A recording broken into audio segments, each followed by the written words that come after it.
Es lunes festivo pregrabado. Bienvenidos, bienvenidas, bienvenides.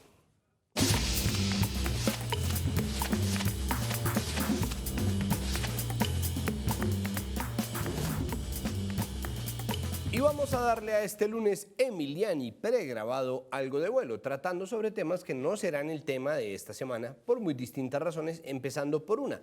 Este es un programa pregrabado y si tratáramos de estar al pie de la agenda podríamos volvernos viejos, sentirnos viejos, un poco como este señor que denunció que en medio de las votaciones del último debate para aprobar finalmente la entrada de Colombia en el Acuerdo de Escazú, se estaba haciendo brujería, cuando en realidad se trataba de alguien tejiendo un muñeco del frailejón Ernesto Pérez. Prueba, una vez más, de que la bobería, que no tiene límites, es la verdadera pandemia. Hola, te vengo a saludar, no me conoces, pero yo a ti sí, eres un bobo y eres también un gran ridículo. Y bueno, quisiera hacer más chistes al respecto y podría hacer el programa completo cantando con el frailejón, pero no hay que perder el foco, ni quitarlo de la verdadera buena noticia que es la entrada oficial de Colombia en el Acuerdo de Escazú. Por fin, hay que celebrarlo, pero ante todo hay que refrendarlo. El problema es que toque dar tanta lidia para lograr firmar algo que era lógico firmar. Lógico suscribir, era sensato, sensible, empático y era buena diplomacia. Pero ahora es que se viene el trabajo duro, los papeles, los dispositivos necesarios para hacer realidad la defensa de la vida, sobre todo en un país como este, en donde, saliéndonos de Escazú, un muchacho de solo 15 años fue asesinado en Transmilenio cuando estaba con su novio. Al principio se lo quiso mostrar como una consecuencia de un pisotón e incluso el tiempo dijo que se trataba de intolerancia. Intolerancia. Háganme el favor. Por eso vivimos tanto tiempo oyendo que los y las líderes sociales, culturales o ambientales, como los que protege Escazú, mueren en ajustes de cuentas, líos de faldas y riñas, porque nosotros, en los medios, nosotros todos somos capaces de poner en el camino de la verdad unos eufemismos tan grandes que se hacen imposibles de masticar ni que decir de digerir, cuando encima es posible, porque se ha ventilado esa idea, que lo hayan matado en parte por ser homosexual. Y ahí ya todo se va al carajo, o se termina de ir porque este país está loco. Todos estamos dementes, por eso es tan extraño que el presidente Petro haya utilizado el término enemigo interno en su discurso en el Cauca para referirse a un enemigo interno distinto al de la retórica convencional del enemigo interno que nos pintaba el enemigo interno. Pero en este caso no se entiende bien qué es, o sí, más o menos.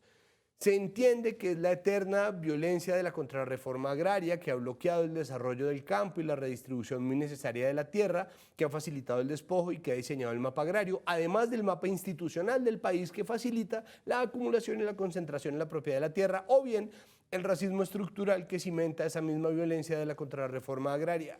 En fin, se supone que se entiende, pero es que ese es exactamente el problema con Petro. Él supone que la gente entiende, pero olvida o quiere olvidar que hay quien no quiere entenderle aunque se le entienda, en este caso más o menos.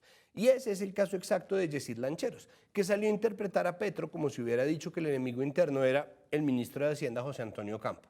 Es obvio que eso no tiene nada que ver con lo que estaba diciendo Petro en el Cauca. No es ni siquiera necesario hacer Petrosplaining para eso. Y Yesid sabe perfectamente, o debería saber perfectamente, lo que quiere decir enemigo interno.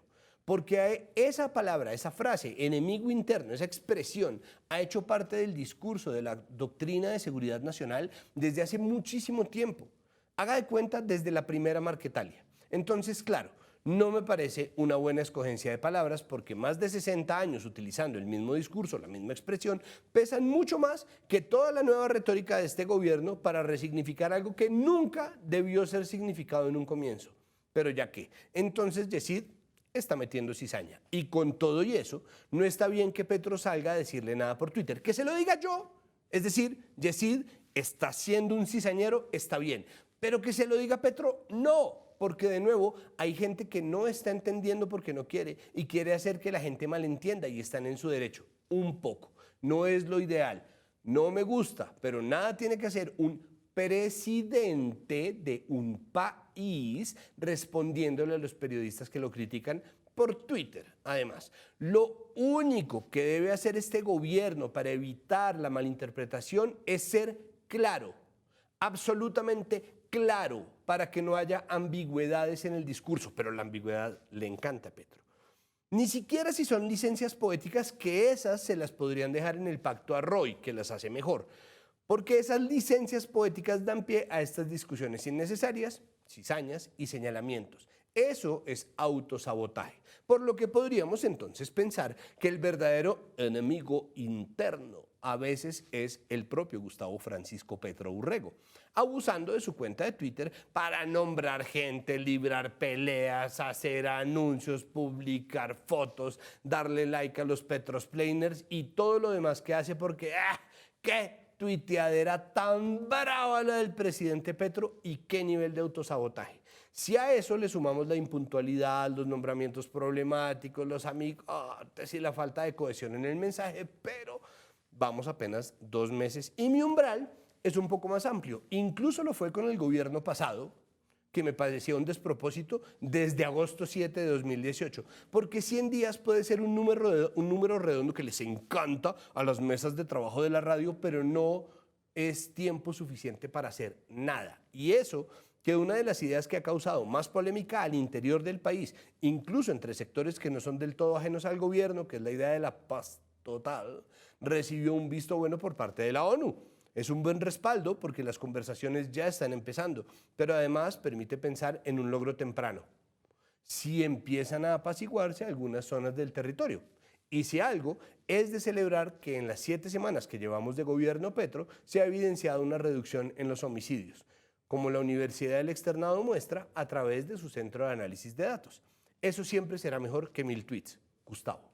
Es importante el respaldo internacional, sobre todo cuando Putin amenaza más y más con una guerra mundial, esta vez tratando de parar la entrada de Ucrania a la OTAN, que él mismo se ha encargado casi que de garantizar y galvanizar, porque no hay nadie que venda mejor a la OTAN que Vladimir Putin. Colombia parece escogió lado finalmente. Tras un periodo de peligrosísima ambigüedad con respecto a lo que estaba haciendo Putin en Ucrania e incluso tras anuncios de que este país sería un buen socio de Rusia en Latinoamérica, Colombia se animó a firmar una declaración contra Rusia en la ONU. Menos mal, de verdad menos mal, porque Putin es impresentable. Y menos mal porque si hay algo que parece que le gusta a nuestro presidente es cada tanto encontrarse un buen impresentable, agarrarlo y no soltarlo. Ojalá sigamos así. Y parece que ya nos jugamos porque Petro le pidió, entre muchas otras cosas, al gobierno estadounidense que de pronto podría quitarnos la visa, o al menos eso era lo que parecía, porque están pidiendo es que por favor agilicen los trámites, pero entonces le preguntaron a Prada, porque como no se les entiende, entonces Prada tuvo que salir a decir que sí, que estaba el proyecto de pedir que quitaran el visado, que pues sería justo, porque de nuevo las fronteras son estúpidas, pero es otro caso de se vale soñar, y francamente no creo que pase, pero digo, ojalá, para ir a conocer por allá sin tanta burocracia tonta. ¿Qué burocracia no es tonta? No lo sé. Yo sería partidario de un acercamiento más cauto a Estados Unidos, pero al tiempo creo que sí es garantía de paz, o al menos de agilizar ciertos procesos sociales y un cambio en la conversación, puede funcionar. Ver para creer, porque los gringos son los gringos. No podemos vivir con ellos, ni deberíamos, pero aparentemente no podemos vivir sin ellos. Y el mundo entero parece haber perdido la cabeza. Justo a tiempo para el Día de la Salud Mental que fue la semana pasada, lo que debería ponernos a pensar en la salud mental en nuestro país, especialmente al interior de la fuerza pública, que son quienes tienen las armas, porque las cifras de suicidio y trastornos de salud mental durante un foro realizado por la Procuraduría General de la Nación son alarmantes. Todo esto se hizo con motivo del Día Mundial de la Salud Mental y se dio a conocer que, según el órgano de control, 12.836 miembros de las fuerzas militares presentan trastornos mentales y del comportamiento. Todo esto apareció en un informe de la revista Cambio. De esta cifra que les estoy diciendo, el 85% hace parte del ejército con 10.910 soldados. En la Armada hay 1.540 uniformados, que representan un 12%, y por último, en la Fuerza Aérea se detectaron 385 personas con algún trastorno mental. A eso se le suma la cifra de 41 suicidios al interior de las fuerzas militares en 2021 y 30 en un conteo preliminar en lo que va de este año, lo cual nos debería obligar a hacernos preguntas sobre cómo es que cuidamos a nuestros héroes. Es hora de preguntárselo y este debería ser nuestro tema, pero hemos decidido posponerlo un poco y hablar en cambio de un tema más viejo, viejísimo. La legalización del consumo recreativo de marihuana que se viene discutiendo desde hace muchísimo tiempo y que entró una vez más al Congreso, en una situación y con un mapa político muy distinto a los anteriores. Se trata de un proyecto de ley que busca regularizar lo que ya es una práctica habitual. Yo de una vez tengo que cantar mi línea editorial, porque prometí transparencia. Y tengo que decirles que es un proyecto con el que yo estoy de acuerdo 100%. Y por eso vamos a hablar con el congresista ponente de este proyecto de ley para tratar de entenderlo mejor. No solo esas partes en las cuales podemos estar de acuerdo, también en los muchos retos que supone este proyecto de ley, en la medida en que la despenalización traerá consigo nuevas responsabilidades. Ya volvemos el lunes y nuestro hashtag hoy es numeral, en Colombia se siente legal.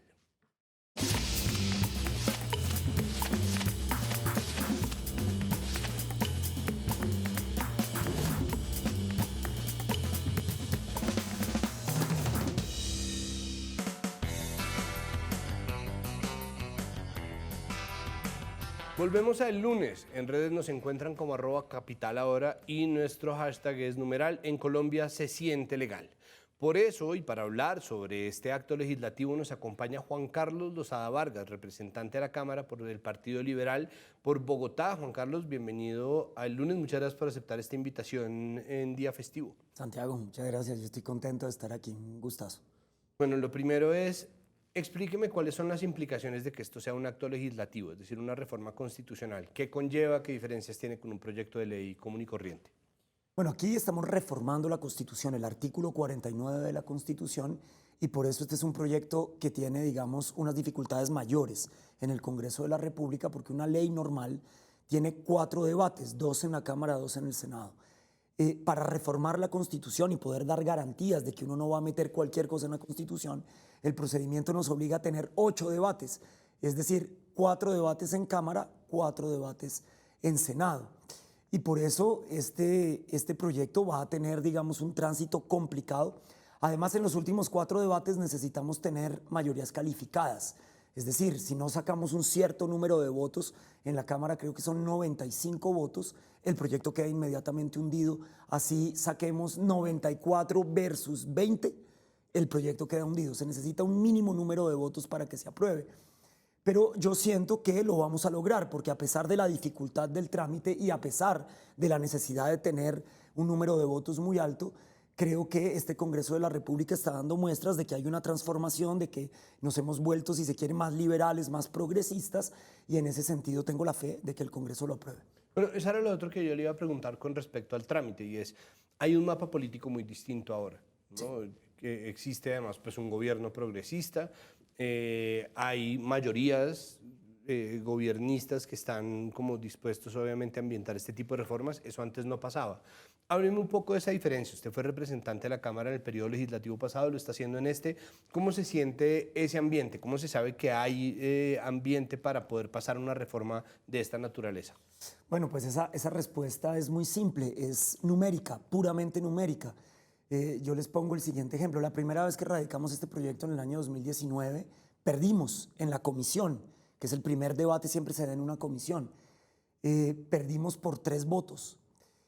Al siguiente año, año 2020, segunda vez que lo radicamos, ganamos por 2 votos. La primera votación fue empate, 16-16. A la siguiente semana tuvimos que desempatar y ganamos por 2 votos.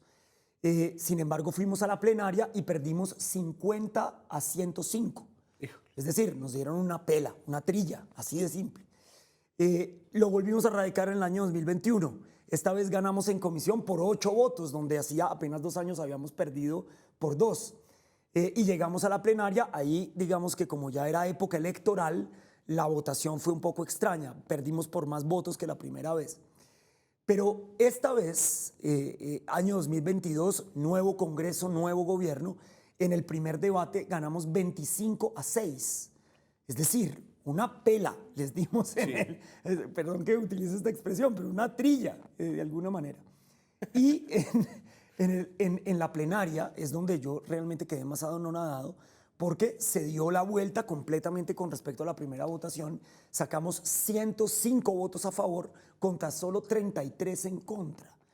Es decir, si eso no muestra que este Congreso en cuestión de 3 o 4 años dio un giro absoluto, total, con respecto a este tema, un tema muy polémico, un tema que se trata de derechos y de libertades, un tema, digamos, que ha sido tabú en nuestra sociedad y que el Congreso de la República dé ese giro, creo que es la manifestación más grande de que estamos en un Congreso muchísimo más progresista.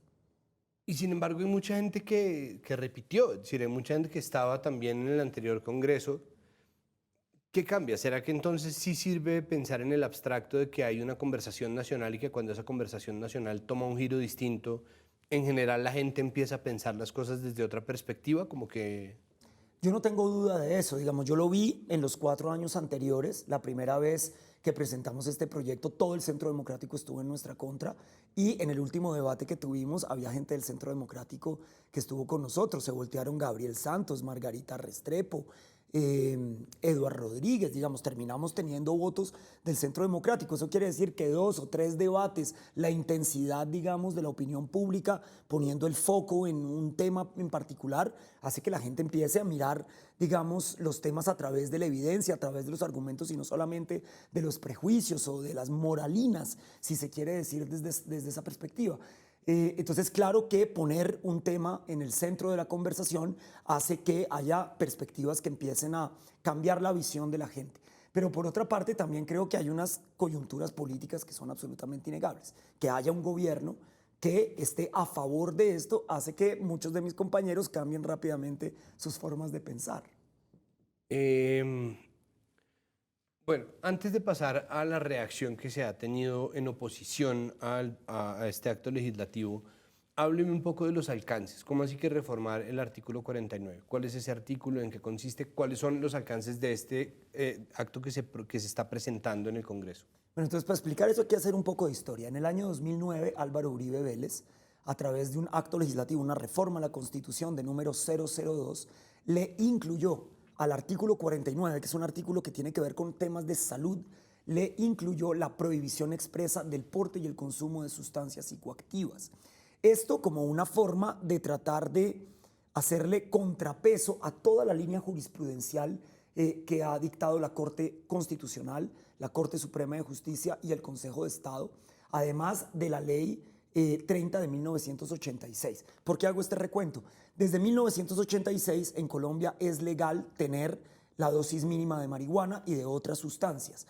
Es legal cultivar hasta 20 plantas de marihuana por persona para el consumo personal, que eso son bastantes plantas, de ahí sí sale una, digamos, cantidad de marihuana importante. Y en el año de 1993, Carlos Gaviria Díaz, en una sentencia famosísima, dijo que los colombianos tenemos derecho al porte y al consumo de la dosis personal en conexidad con nuestro derecho al libre desarrollo de la personalidad. Entonces, eso a Álvaro Uribe nunca le gustó y trató de alguna manera de ponerlo en la Constitución para intentar hacer que la Corte no pudiera de alguna manera continuar con esa línea jurisprudencial. Entonces, nosotros, ¿qué le hacemos a ese artículo 49? Nos aprovechamos de alguna manera de que Álvaro Uribe puso esa frase en la Constitución para hacerle una excepción que cree un mercado legal del cannabis. ¿Por qué razón? Porque decimos, exceptuamos de lo que dice el inciso anterior, es decir, la prohibición expresa de Álvaro Uribe, al cannabis en lo que tiene que ver con el porte, consumo, venta, distribución, que se podrá hacer a través de un proceso de licenciamiento. Es decir, si este acto legislativo se aprueba, los colombianos que quieran montar un negocio de cannabis podrán ir a pedir una licencia, como se hace, por ejemplo, cuando uno va a montar un bar, pide unas licencias y si le entregan la licencia, pues inmediatamente puede comercializar cannabis de manera legal. Esto se ha ventilado, se ha hablado previamente con la fuerza pública, porque creo que quienes principalmente tienen que sentir las repercusiones de esto, pues son los policías que habitualmente patrullan los barrios y están también muy conminados a estar pendientes de quién es el que está, ¿no?, fumando en un parque o quién está haciendo tal o cual cosa, y eso de repente cambia, ¿no? Es un hábito de hace mucho tiempo. ¿Eso se ha conversado, eso ha tenido la oportunidad de ventilarse con la policía? Pues digamos que lo hemos hablado, como dicen ustedes los periodistas, off the record, nunca a través de una conversación formal, y esto lo debo explicar, yo soy autor con el representante, ahora senador Inti Asprilla, con el concejal Cancino y con mi compañera Juanita Gobertus, de varios proyectos de reforma a la policía.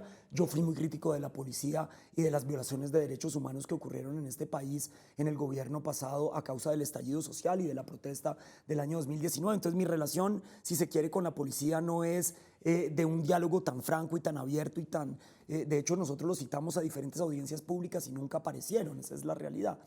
Pero yo he hablado con miembros de la fuerza y fíjese usted que mucho de lo que me han dicho es casi que calcado de las, digamos, de lo que ha sucedido en Estados Unidos con la fuerza pública en esos estados 19 ya que han regularizado el uso de marihuana y dicen, hombre, es que nosotros nos deberíamos estar ocupando de cosas muchísimo más graves que andar persiguiendo mechudos y raperos o jóvenes consumidores de marihuana.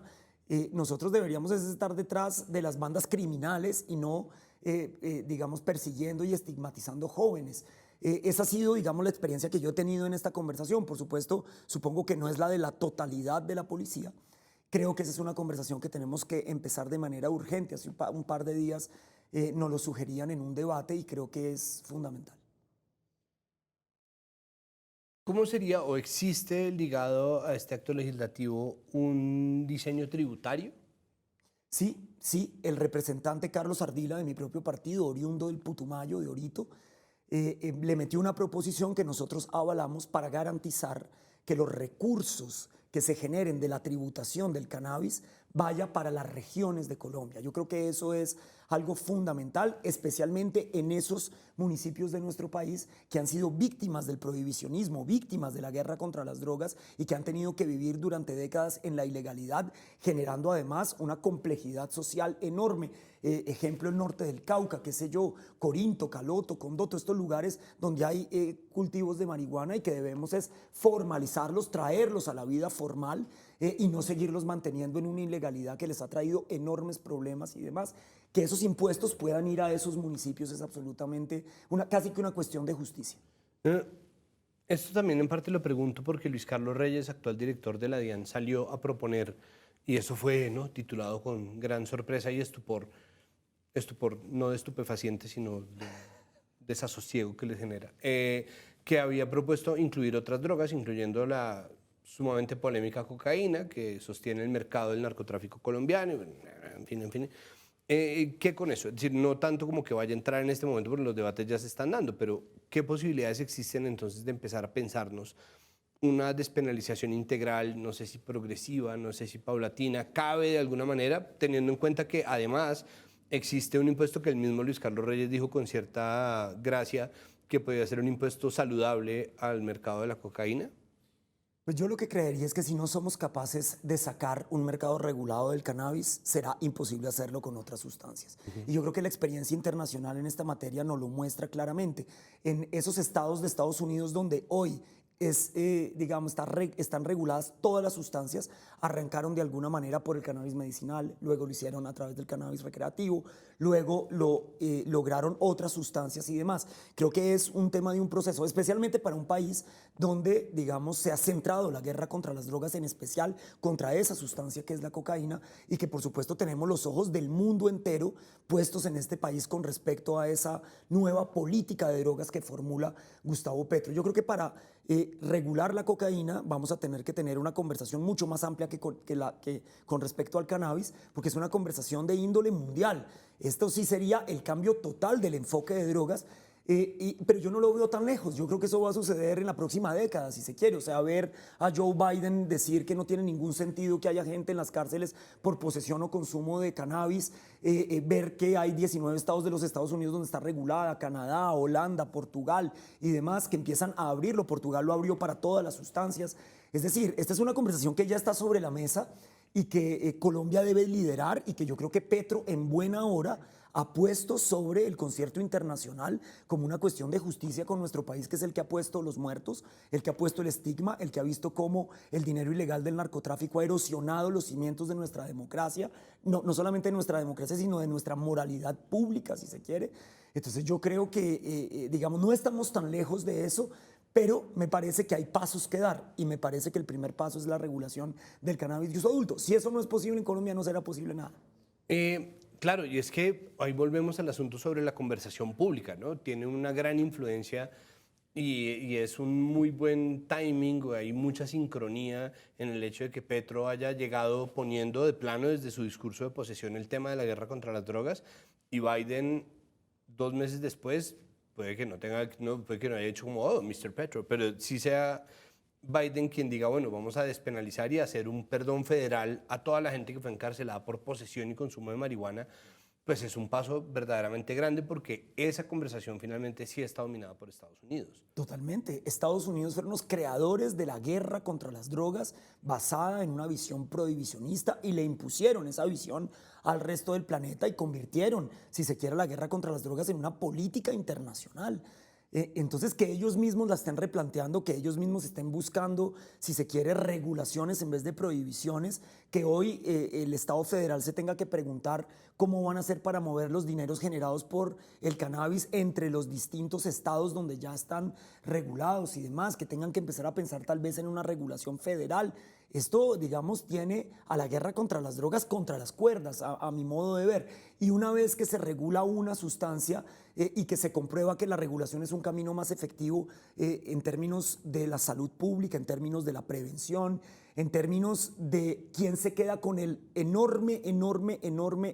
enorme cantidad de dinero que esto genera, si son los narcotraficantes, los traquetos, o si es un mercado legal que tributa, como en el caso de Colorado, 230 millones de dólares invertidos entre el 2015 y el 2017 en la educación del Estado gracias a los impuestos canábicos y demás. Hoy el cultivo de marihuana es el quinto cultivo más lucrativo en los Estados Unidos. Es decir, aparte de la garantía de los derechos y las libertades, que es el centro de este asunto, a mi modo de ver, hay un efecto secundario que no se puede negar, que es la creación de un mercado legal, de una tributación importante. Si los Estados Unidos ya se dio cuenta que el prohibicionismo está mandado a recoger y que la regulación hay que hacerla, pues ¿cómo no lo va a hacer el país que ha sido la mayor víctima del prohibicionismo, que es el nuestro? Hay un ingrediente adicional que de hecho fue señalado en Estados Unidos por el comediante y presentador Hassan Minhaj, y es el componente étnico de la legalización de la marihuana. Y hay un problema, y es que la marihuana, que había sido un negocio de las minorías étnicas en Estados Unidos, latinos, afroamericanos, de repente en su legalización pasó a manos de gente blanca que empezó a hacer negocio y terminaron legalizándolo, excluyendo del negocio a quienes tenían inicialmente el negocio ilegal. Y la sensación que describía Minhaj era que había sido imposible legalizar la marihuana en estados de Estados Unidos sin que tuviera que ver o sin que se hubiera incluido como mayoría preponderante a la población blanca.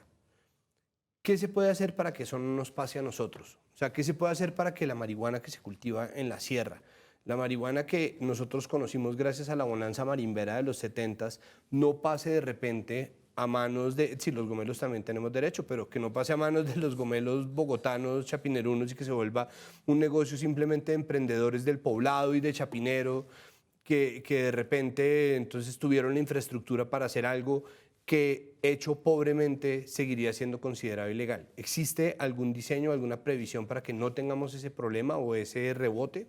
Bueno, yo creo que tiene que ver un poco con el modelo a través del cual hagamos esta regulación, que será sujeto de una ley que reglamente nuestro acto legislativo. Esto lo vamos a tener que meter en una ley estatutaria que garantice este derecho. Si me preguntan a mí, mi visión personal de este asunto es que yo, atendiendo un poco a la evidencia internacional, lo que más ha funcionado es sin duda el libre mercado, mucho más que cuando el Estado ha tenido el monopolio de la sustancia, que es el caso de Uruguay. En Uruguay hoy el mercado legal es apenas un 35% del mercado total y ya llevan 5 años de regulación y no han sido capaces de avanzar grandemente en formalizar, este asunto. Claro, allá hay aristas, Uruguay no es un país productor, tienen que importarla de Brasil y de Paraguay y demás, hay otras complejidades. Pero me parece que si nosotros queremos avanzar rápidamente en quitarle el negocio o formalizar ese negocio, lo tenemos que hacer a través del libre mercado. Y sin embargo, esto puede abrir la puerta a dejar a mucha gente por fuera, y ahí es donde nuestro modelo tiene que ser un modelo de libre mercado en el que el Estado intervenga para equilibrar la cancha. Y equilibrar la cancha va a implicar que el Estado colombiano haga inversiones en esos territorios como Corinto, por ejemplo, para que puedan, digamos, competir en ese mercado. Corinto tiene un problema grande de pesticidas, por ejemplo, de metales pesados, donde se crece el cultivo de marihuana, y por eso su calidad posiblemente es menor a la que van a poder tener las empresas que hoy están en el medicinal, que tienen grandes tecnologías y demás, y que podrían volcarse hacia el mercado del cannabis de uso adulto. El Estado tiene que buscar de alguna manera una regulación distinta para estas comunidades. Creo yo, por ejemplo, a través de un licenciamiento más sencillo, más simple. Fíjese que esta es una de las grandes críticas que se le ha hecho al mercado del cannabis medicinal en Colombia, que terminaron 4 grandes empresas con capitales canadienses quedándose con el mercado y demás. Ninguna de esas empresas hoy gana plata, ¿no? Están todas en rojo, si se quiere, pero digamos, vamos a tener que buscar una forma mucho más democrática de incluir en un mercado, libre mercado, a esas comunidades que son débiles y que han sido las víctimas, si se quiere, del prohibicionismo, y donde hay gravísimos problemas de violencia y gravísimos problemas de atraso. Y creo que en gran parte vamos a tener que llevarnos este tema del cannabis al Ministerio de Agricultura. Hoy está en el Ministerio de Justicia, y tal vez las primeras licencias las debe otorgar el Ministerio de Justicia aún, porque son los que, digamos, tienen el know-how, si se quiere, del licenciamiento de cannabis en Colombia, pero de a poco vamos a tener que ir virando esto hacia una política agraria, porque el cultivo de cannabis puede generar hasta 22 empleos por hectárea, es prácticamente la misma generación de empleo que tienen las flores en nuestro país, que es una industria pujante. Somos el segundo o tercer país más exportador de flores del mundo entero. No tendríamos ese potencial con el cannabis si lo hiciéramos de una manera incluyente en realidad. Entonces, creo que el gobierno es el que va a tener que garantizarle a todas esas poblaciones que puedan competir en un mercado legal. ¿Cómo responderle a la reacción adversa que se ha venido dando desde un sector de la sociedad que no es menor? Es decir, puede que la conversación pública en el nivel político, a nivel de quienes están liderando en un tono mucho más progresista, pero en este país estamos acostumbrados a que sea la Corte Constitucional la que legisle en favor de las libertades de las personas, muchas veces incluso a pesar de las personas. Y si hay una parte de la conversación que pasa en los colegios todavía, que está en las casas, ¿no? Al interior de las familias, en donde las drogas son malas, ¿no? En medios también se está moviendo la idea de que, ¿no? La muy temida cocaína, ¿no? Con la propuesta de Luis Carlos Reyes, también está esta cosa de las drogas son malas y ya, o pintar a quienes consumen drogas ilegales, porque hay drogas legales también como el alcohol, como unos desadaptados, ¿no? Entonces, ¿qué hacer con esta otra porción que es gigantesca de la población que está dando este debate, con esta reacción que existe? ¿Qué se puede hacer? ¿Hay evidencia suficiente? ¿Existe bases científicas para volver a tratar de dar esta conversación? ¿Cuántas veces vale la pena tener esta conversación antes de simplemente pasar al acto legislativo? Entonces, ¿cómo tratar con esto? Bueno, yo creo que hay 2 cosas de las que hay que hablar de manera central con quienes hoy se oponen radicalmente, con visiones, como lo dije, moralistas o religiosas o prejuiciosas a este debate. Lo primero es que hay que preguntarles, si se quiere, si ellos creen que la guerra contra las drogas es una guerra perdida o una guerra ganada. Porque yo creo que hoy los estados del mundo entero están aceptando, como lo hizo el propio presidente de los Estados Unidos, país creador de esta política, que esa guerra está perdida, que esa guerra la perdimos, que tratar de pelear a través del prohibicionismo contra el consumo de drogas es la política internacional más fallida de nuestra historia, posiblemente. Entonces, si podemos ponernos de acuerdo en que esa política fracasó, entonces podemos empezar a mirar qué otras opciones tenemos, y yo creo que eso es absolutamente fundamental. Y las estadísticas están totalmente de nuestro lado, es decir, ningún año hemos decrecido el consumo de sustancias en este planeta por haberlas prohibido y perseguir mechudos o perseguir campesinos, que son las 2 cadenas, si se quiere, más débiles de la cadena, los consumidores y los cultivadores. Nada de eso, digamos, no hemos logrado absolutamente nada en estos años de prohibicionismo más que gastarnos 80 billones de pesos en los últimos 30 o 40 años tratando de luchar contra las drogas, plata que hubiera estado mucho mejor invertida, sin ninguna duda, en llevar algo de cierre de brechas de las injusticias sociales de los territorios de nuestro país. De eso estoy absolutamente convencido. Entonces, por un lado, creo que la conversación sobre qué tan fallida ha sido la guerra contra las drogas es fundamental con este grupo de personas. Y dos, una conversación en la que, digamos, dejemos un poco la hipocresía que tenemos con respecto a las sustancias, porque yo no veo a ninguno de nuestros contradictores, ni en los medios ni en el Congreso, hablando de los efectos terriblemente nocivos que tiene el alcohol.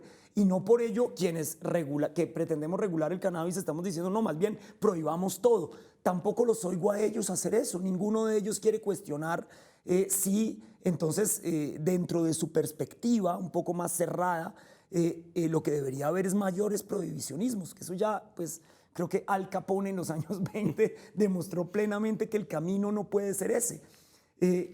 Hay múltiples estudios, yo los he citado esta semana que hemos estado en este debate, pero sin cesar. Hay uno muy interesante de una revista médica británica llamada The Lancet que en una escala de 0 a 100 mide la peligrosidad no solamente individual para la salud humana, sino también para el entorno familiar y social de cada una de las sustancias. El alcohol es la que tiene el mayor de los riesgos, 72 sobre 100.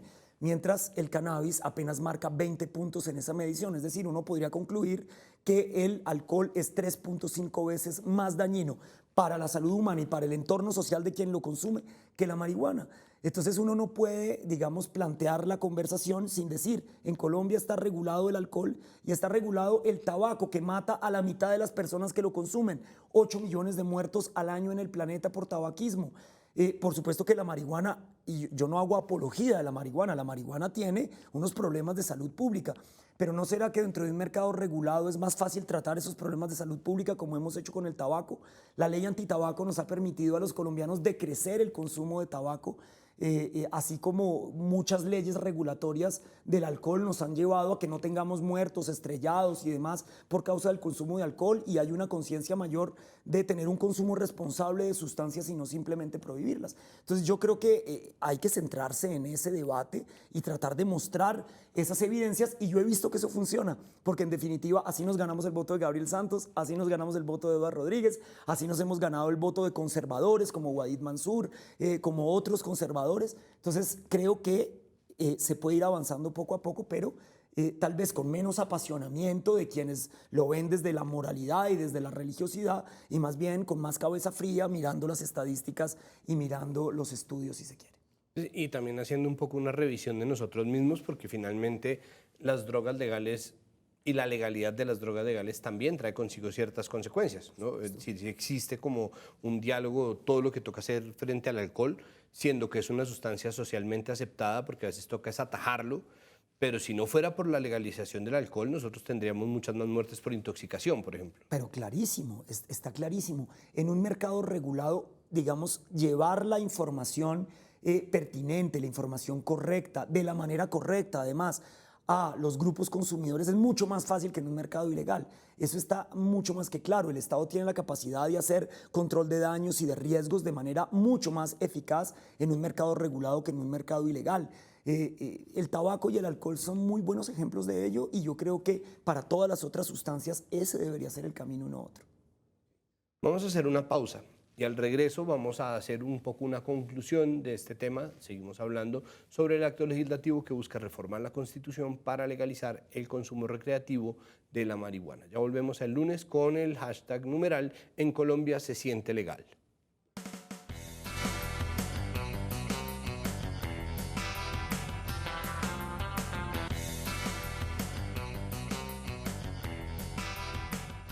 Volvemos a el lunes en redes, recuérdenlo, somos @capitalahora y nuestro hashtag es numeral En Colombia se siente legal. Y seguimos con el representante de la Cámara, Juan Carlos Lozada Vargas, del Partido Liberal. Bueno, Juan Carlos, me da vergüenza estar tan de acuerdo con usted, entonces quiero redundar un poco en lo que ustedes han encontrado que puede ser una consecuencia negativa del consumo recreativo de marihuana. ¿Qué puede traer a nivel social? ¿Qué es lo que la gente teme? Porque es que no sé, yo no quiero desestimar el temor de la gente, quiero apaciguarlo, quisiera, y este programa está hecho específicamente para un poco calmar el miedo y el pánico moral que se está difundiendo de manera muy gratuita y fortuita y sobre todo muy peligrosa e irresponsablemente acerca del consumo de sustancias.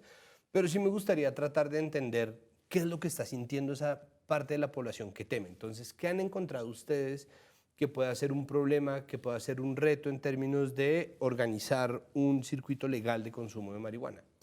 Bueno, yo, digamos, antes que ver cuáles son los problemas que podría generar la regulación, me gustaría decir un par de palabras sobre los argumentos que tiene nuestra contraparte o los temores que tiene, digamos, nuestra contraparte. El primero de ellos tiene que ver con los niños y las niñas. Por eso decir que este es un mercado que está para uso adulto, para mayores de edad, que por supuesto además en el acto legislativo estamos prohibiendo el porte y el consumo en zonas escolares, tratando de proteger el acceso de los niños a esta sustancia o de que puedan buscar a los niños en ese sentido. Creemos que un mercado regulado es mucho más efectivo para evitar que la sustancia llegue a los niños, como sucede con las sustancias reguladas como el alcohol y demás, que en un mercado ilegal donde los jíbaros y los traquetos pueden de manera ilegal llegar donde los niños a tratar de convencerlos de probar ciertas sustancias. Entonces, ese tema de los niños, yo creo que sigo convencido que en un mercado regulado es más fácil de controlar que en un mercado ilegal. Por otra parte, les preocupa mucho el tema de la adicción, de que la gente se vuelva adicta a la marihuana más fácilmente en un mercado regulado que en un mercado ilegal. Yo creo que eso tampoco tiene un gran asidero. De hecho, en el planeta entero sabemos que más o menos entre el 8 y el 10% de quienes consumen marihuana terminan teniendo un consumo problemático y en el acto legislativo le damos, si se quiere, la obligación al gobierno nacional de trazar políticas muy claras para atender a las personas que tengan consumos problemáticos de cannabis, como existen con otras sustancias que ya están reguladas, como el alcoholismo, por ejemplo, que es muy grave en nuestro país. Es que uno puede casi que a veces calcar el mapa de consumo de alcohol con el de violencia intrafamiliar en nuestro país. Ese no es un tema menor, el del consumo de alcohol es preocupante y tenemos que ver cómo aprendemos de ese mercado en el del cannabis y poder llevarle, si se quiere, soluciones a quienes tienen un problema de consumo.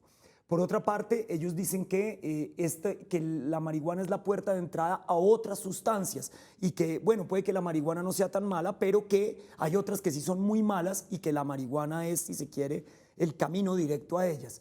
Yo creo que el alcohol es un camino mucho más efectivo para llegar a otras sustancias hoy que la marihuana y sin embargo es una sustancia que sigue regulada. El Estado va a tener que trazar políticas en este tema y creo que en un mercado regulado, con mejor información, si se quiere, dejando el estigma y dejando el tabú y entrando a hablar en términos reales, cifras reales, problemáticas reales, vamos a ser capaces de controlar mejor ese asunto y de poder llevar, si se quiere, la mejor prestación del servicio de salud a estas personas.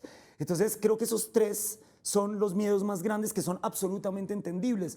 Santiago, yo ahora tengo una hija pequeña de 1 año, seguramente voy a tener que tener esta conversación de sustancias con ella en 14, 15 años, no sé en cuánto tiempo. Y por supuesto que para ningún padre de familia esta es una conversación simple, ni sencilla, ni fácil. A muchos padres los preocupa. Y como dice usted, yo no pretendo aplastar esa preocupación, yo no pretendo pasarle por encima. Simplemente estoy planteando una alternativa a lo que hemos visto hasta hoy, que no ha sido bueno, el consumo sigue creciendo, pero con muchísimos más riesgos de lo que tendrían en un mercado regulado. Es que pensar que para obtener una sustancia que es legal, la gente tenga que ir a recurrir a bandas delincuenciales, a meterse, si se quieren, redes delictivas, eso ya es tremendamente grave. ¿No será mejor que lo puedan hacer en entornos más controlados, en entornos menos irresponsables, menos, si se quiere, peligrosos para ellos? Yo tengo clarísimo que sí. Esta conversación va a seguir durante un buen tiempo. El acto legislativo todavía le queda hasta el 20 de junio para ser aprobado. Vamos a estar, si se quiere, en esta conversación de manera permanente y hemos ido incluyendo en el acto legislativo varias medidas para tratar de apaciguar los miedos de quienes los tienen, no sé si justificadamente, pero en todo caso sí válidamente, si se quiere. Por último, ¿cuál será el reto principal a vencer en el camino de este acto legislativo? ¿Cuál cree usted que es el desafío mayor? Cada debate va a ser un desafío muy grande porque ahora estamos entrando en terreno desconocido, el Senado de la República. Yo este debate ya lo di en cámara múltiples veces, pero es la primera vez que vamos a dar el debate en el Senado de la República y ahí no sé bien cómo se va a comportar, cómo se van a comportar los cacaos de la política, que son los que están en el Senado. En la Cámara todavía hacemos política regional y demás, pero en el Senado están los pesos pesados de la política, ¿no? Los Humbertos de la Calle, los Arieles Ávila, las Palomas Valencia, las María Fernandas Cabal, y ahí, digamos, el debate se puede volver todavía más pugnaz, el debate se puede volver cada vez más apasionado, si se quiere. Es la sensación que tengo. Entonces vamos a ver cómo se comporta el Senado. Los dos próximos debates van a ser claves y de alquilar balcón. El debate en la Comisión Primera sin duda va a ser de alquilar balcón. Yo creo que solo el apoyo del gobierno, el apoyo decidido de Gustavo Petro, que hasta ahora lo hemos tenido con el ministro del Interior, con el ministro de Justicia, con el ministro de Salud, creo que habría que involucrar al ministro de la Defensa, creo que ese es un tema fundamental para ver si somos capaces de ganar las mayorías en el Senado también. Perfecto, pues muchísimas gracias, Juan Carlos, por haber aceptado esta invitación, para venir a contarnos otra vez lo que yo sé que le ha tocado hablar mucho, pero que creo que no se ha hablado suficiente tampoco en la conversación pública. De manera que muchísimas gracias. Santiago, a usted y a toda la audiencia. Muchas gracias. Vamos a cerrar, como todos los episodios de lunes, con una editorial que teníamos previamente preparada y que obviamente la conversación con nuestro invitado nutre de alguna manera. Pero la hidratación es importante. Bueno, ya. En tiempos en los que los medios de comunicación hemos estado dispuestos a ventilar debates falsos y falsas equivalencias, la reacción de algunos sectores políticos y de los medios de comunicación al proyecto de ley o al acto legislativo que busca despenalizar el consumo recreativo de la marihuana, buscando difundir temor o cerrando el debate, este sí perfectamente importante y pertinente, con el mensaje retardatario y cerrero de las drogas son malas y ya, o con titulares como el que a priori condena la petición de que otras drogas empiecen a ser parte de este recorrido hacia la regularización, hacia este debate, es en sí mismo una prueba de la enorme necesidad que tenemos de esta conversación sobre las drogas. Para empezar, porque ya hay drogas legales sobre las cuales tampoco hablamos y que tienen impactos sociales y en la salud pública que valdría la pena al menos considerar si de verdad se está dispuesto a defender a ultranza una posición conservadora y refractaria. La primera de estas drogas es el alcohol, envuelto en episodios dolorosísimos de muertes en carretera, porque a eso ya no se le puede llamar accidentalidad a estas alturas del partido, así como en episodios de violencia doméstica y de género. Están también los opioides, que no son un problema grande aquí en Colombia, pero que en Estados Unidos alcanzaron el tamaño de una epidemia nacional, como prueba de lo que pasa cuando nos pegamos simplemente de lo que es legal en el momento presente. Dar por bueno lo legal y todas sus formas de negocio trae muchos más problemas que cosas buenas y tenemos entonces que mirar a todas las drogas sobre una base de conversación o sobre la idea de un diálogo que nos permita realmente ponderar las consecuencias de una potencial legalización de las drogas. Las drogas no son causantes por sí solas de nada, pese a lo que los medios quieran vender en su estrategia habitual de pánico, y ahorita se acerca Halloween, entonces pilas. Se necesita un sistema que niegue los derechos y la agencia política de una parte de la sociedad, unas estructuras de negocio que deban mantenerse vivas, legales o ilegales, y una sociedad sin disposición ninguna al diálogo para propiciar un verdadero problema como el que tiene el mundo actualmente. La guerra contra las drogas no es solamente una estrategia racista de ordenamiento social basada en una narrativa falaz sobre el consumo y el comercio de sustancias. Es también la causa de muchos de nuestros problemas políticos, empezando por el siempre fortalecido y encarecido narcotráfico. Y también lo es de los bloqueos que existen en un diálogo que debería ser abierto y permanente, horizontal, sobre las drogas, y los problemas que pueden ocasionar, propiciar, exacerbar, desatar o como se quiera. Debemos hablar precisamente para cerrar esas brechas, para permitirnos entender. La gente ya está consumiendo drogas. No hay nada que podamos hacer para impedirlo y en cambio podemos ampliar la conversación para que llegue a esas personas y a terrenos muy distintos al del maniqueísmo de lo bueno y lo malo al cual estamos acostumbrados, para que no queden relegados al estigma y el olvido quienes consumen y en realidad quienes tienen problemas con el consumo, sea este de cocaína, bazuco, éxtasis, alcohol o marihuana, podamos atenderlos. Cambiar las narrativas es urgente. tanto como despenalizar un hábito que ya existe entre muchas personas. Legalizar no es incentivar, porque precisamente la mayor responsabilidad que conlleva la legalización es la de plantear una conversación, una constante observación de cómo se desarrollan socialmente las drogas que hasta ahora estuvieron relegadas al tabú, que solo las hizo más fuertes y más interesantes para la gente. Hasta aquí el lunes. Recuerden que Mesa Capital también tiene un podcast. Capital Político analiza 2 veces por semana la vida política de Colombia, Bogotá y el mundo. Busquen este y otros podcasts entre las producciones de Capital Sonoro, el área de contenidos sonoros de este sistema. Y de paso, y por favor, recomiéndennos con otra gente. Si tienen un chat familiar que es sumamente problemático, en vez de pelear con su tío, péguenle el enlace de los podcasts o el de este programa. Hasta aquí el lunes. Muchísimas gracias por su audiencia. Nos vemos en una semana.